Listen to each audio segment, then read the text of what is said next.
Assalamualaikum warahmatullahi wabarakatuh.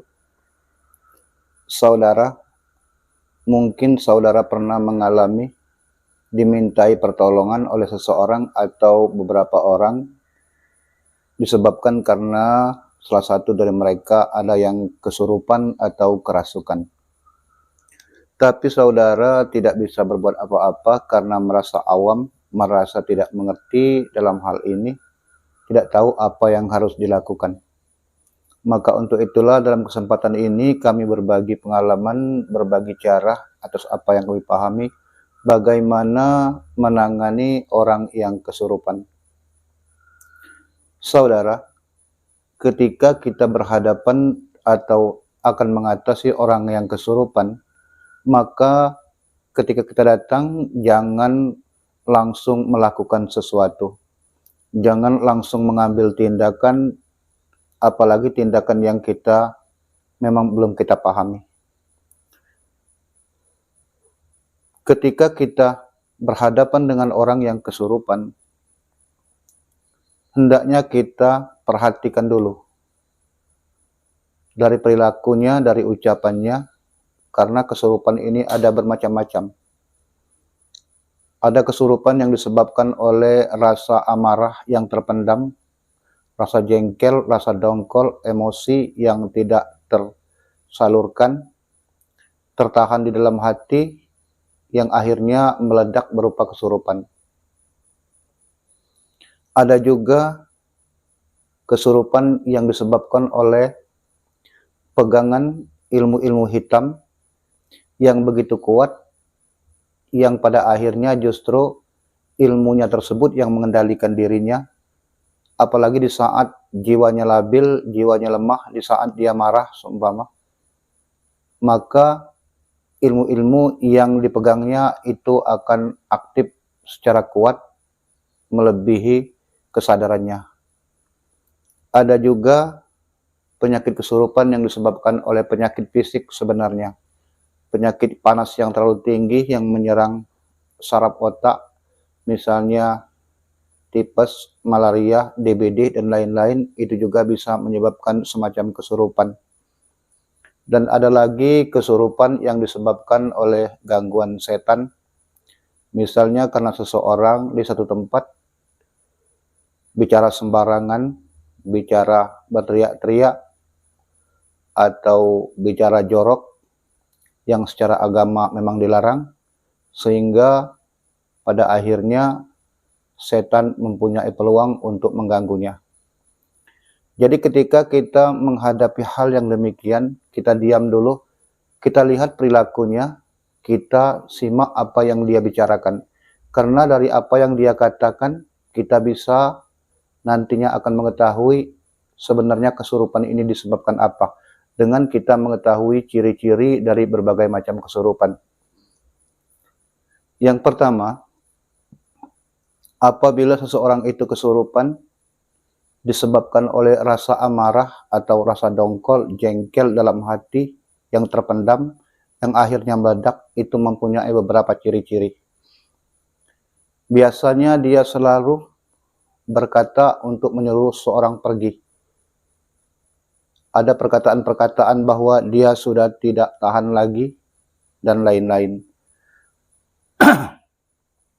Kemudian juga orang yang kesurupan disebabkan oleh rasa dongkol, oleh rasa jengkel, itu dia akan banyak menyebut-nyebut nama nenek buyutnya yang sudah meninggal yang lalu. Seolah-olah neneknya atau buyut-buyutnya, nenek moyangnya dulu tidak rela cucunya diperlakukan seperti ini. Kemudian lagi, apabila kita simak secara detail nantinya akan ada terselip ucapan yang menunjukkan gambaran bahwa dia adalah sedang dalam masalah. Misalnya tiba-tiba mulutnya berkata, saya sudah tidak tahan lagi seperti ini. Itu sebenarnya bisa kita tangkap bahwa ada beban batin di dalam dirinya. Dan sekali-sekali dia akan menekan ke arah ulu hatinya. Karena ketika amarah yang tidak tertahan ini akan membuat ulu hati menjadi keras. Maka yang kesurupan sekali-sekali akan merasakan ulu hatinya sakit. Atau juga yang kesurupan itu disebabkan oleh terlalu banyak menggunakan ilmu-ilmu, terutama ilmu-ilmu yang ditunggangi oleh setan. Ketika kondisinya lemah, labil, emosinya terlalu tinggi, atau badannya dalam keadaan tidak sehat, sementara kekuatan ilmunya tetap, atau dirinya sudah terlalu tua, agak sedikit pikun, maka pada saat itu dia dikuasai oleh kekuatan-kekuatan yang ada dalam pegangannya, yang dia yakini. Lalu apa ciri-ciri yang bisa kita lihat dari hal tersebut? Yang pertama, orang yang kesurupan disebabkan ilmu, itu dia akan bicara tentang kegagahan, tentang kesombongan bahwa dia gagah, dia tidak terkalahkan, dia hebat. Dan juga orang yang kesurupan ilmu hitam, dia akan banyak sekali menyebut nama-nama orang yang dia banggakan. Ada yang istilahnya hulu balang, atau ada juga keramat-keramat yang dibesarkannya, yang disebutnya nama-namanya. Bahkan terkadang dia menyebut adanya seseh, wali-wali selaku yang mendampinginya. Dia lebih banyak biasanya duduk semacam bersemedi, menarik napas lalu bersemedi. Memang akan tampak jelas bahwa dia seolah-olah menyalurkan tenaga dalamnya. Itu di antara ciri-ciri apabila orang kesurupan ilmu hitam. Bahkan apabila kita bacakan ayat-ayat Quran di telinganya atau sebatas dia dengar, biasanya dia akan marah dan badannya akan menggeliat. Itu reaksi dari yang ada dalam tubuhnya. Itu bisa kita lihat atau kita baca apabila sebelum kita mengobati, kita bertindak, kita perhatikan dulu secara seksama beberapa saat. Atau juga kesurupan yang disebabkan oleh sakit panas, DBD, malaria, tipes, termasuk emah juga kadang-kadang sampai membuat orang semacam kesurupan. Nah, biasanya kalau penyakit yang seperti kesurupan yang seperti ini, memang di awal-awal kesurupan badannya, ngamuknya agak kuat tenaganya. Namun sekali-sekali melemah. Ketika mengamuk dia semacam tidak sadar, ketika melemah dia sadar. Di saat-saat tertentu bahkan dia bisa mengenali orang-orang di sekelilingnya. Namun beberapa detik kemudian dia tiba-tiba mengamuk lagi. Ketika badannya melemah, kita panggil, dia menjawab, bahkan dia membuka mata, dia sadar. Nah, kesurupan yang demikian itu disebabkan panas yang terlalu tinggi dari penyakitnya yang menyerang saraf kepalanya. Itu jenis kesurupan yang ketiga. Ada lagi yang lain, yang diantaranya hanya 4 ini yang kami sebutkan, itu gangguan setan. Orang-orang yang terganggu setan baik di air, atau di hutan, atau di tempat-tempat yang angker, itu bukanlah hal yang mustahil, karena bagaimanapun juga di muka bumi kita perlu adab. Kita perlu perlindungan dari Allah Subhanahu wa Ta'ala. Ketika kita melakukan sesuatu, misalnya kita ngomong sombong di dalam hutan, Allah saja tidak suka. Allah tidak menyukai. Ketika Allah tidak menyukai, maka kita terlepas dari perlindungan Allah. Di saat itulah setan berkuasa atas diri kita. Maka di saat itu orang yang melakukan kesalahan, bicara sembarangan, jorok, sombong, menantang, maka terkadang terjadi kesurupan di tempat tersebut. Lalu bagaimana setelah kita bisa membaca atau melihat, memperkirakan bahwa orang ini adalah kesurupan, misalnya kesurupan ilmu atau kesurupan amarah? Maka yang pertama yang kita hadapi adalah ternyata dari ciri-ciri yang kita lihat, orang tersebut adalah kesurupan karena amarah yang begitu tinggi, jengkel, emosi. Misalnya saja seorang istri yang jengkel, mendongkol terhadap perilaku suaminya, namun tidak bisa berbuat apa-apa, yang pada akhirnya karena kedongkolan yang mendalam, akhirnya kesurupan. Terhadap kesurupan yang seperti ini, saudara, itu jangan sekali-sekali disakiti badannya. dalam bentuk pijat urut, karena tradisi di kita juga kadang-kadang pijat di sini, pijat di sini, itu pada kasus-kasus yang lain. Tapi untuk kasus yang ini karena kesurupannya agak beda. Orang yang kesurupan karena amarah pada dasarnya dia tidak sepenuhnya tidak sadar. Dia masih sadar. Lalu apa yang harus kita lakukan? Yang pertama, kita siapkan dulu air putih, lalu kita bacakan ayat-ayat Quran yang kita bisa, terutama Al-Fatihah, ayat kursi, Al-Ikhlas, Al-Falaq, An-Nas, dan juga doa-doa.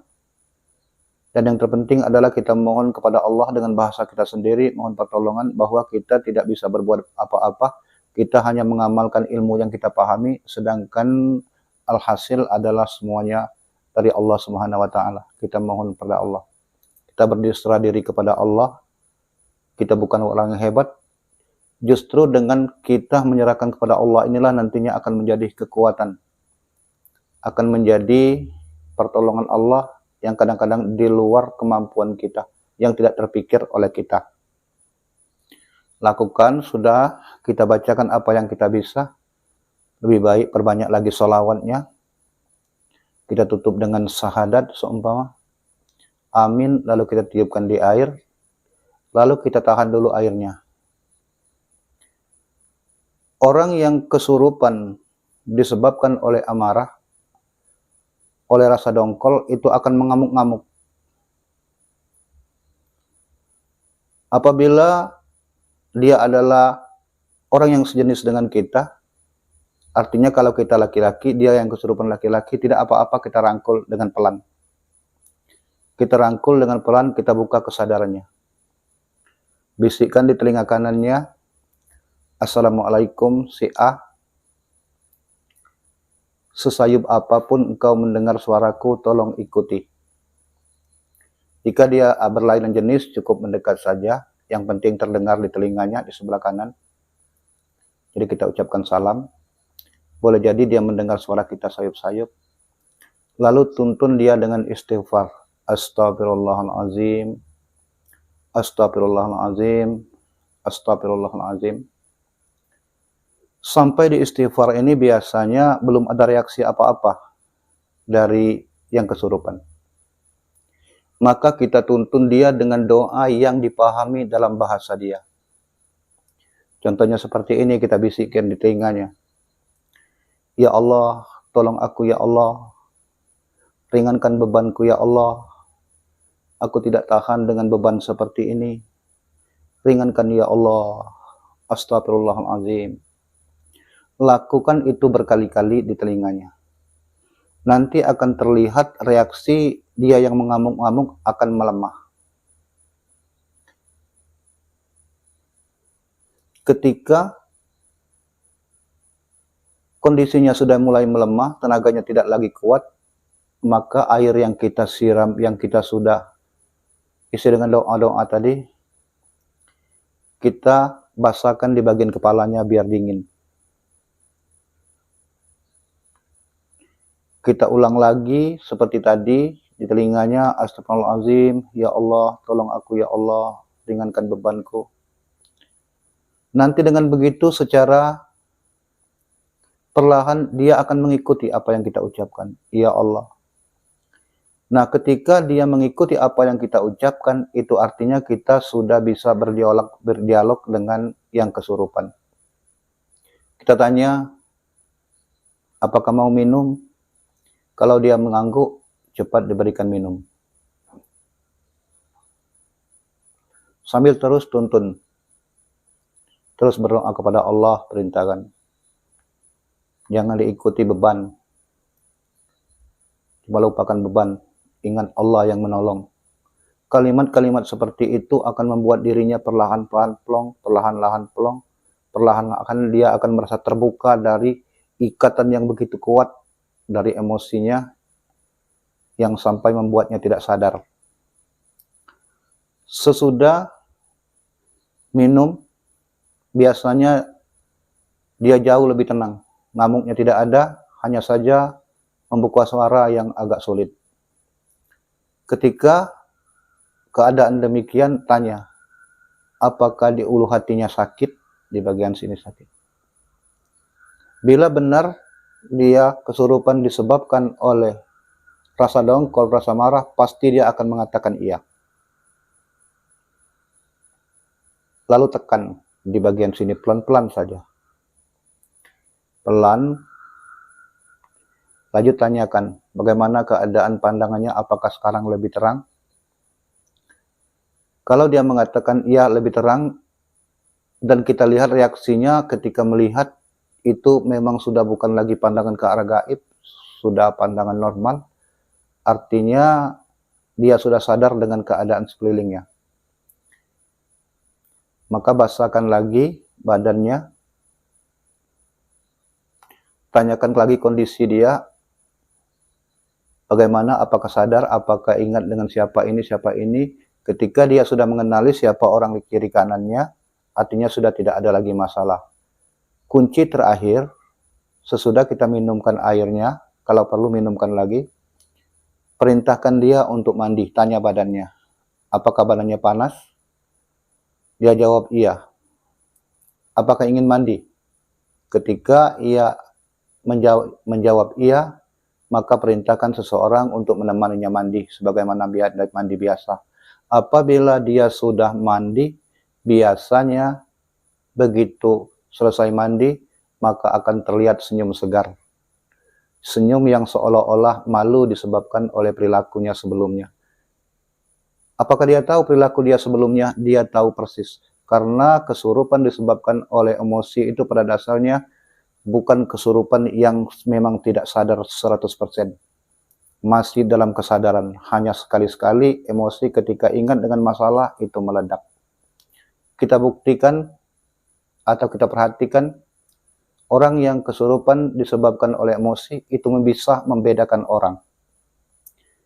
Di orang-orang tertentu dia akan mengamuk di saat dipegang, pada saat dia kesurupan memuncak.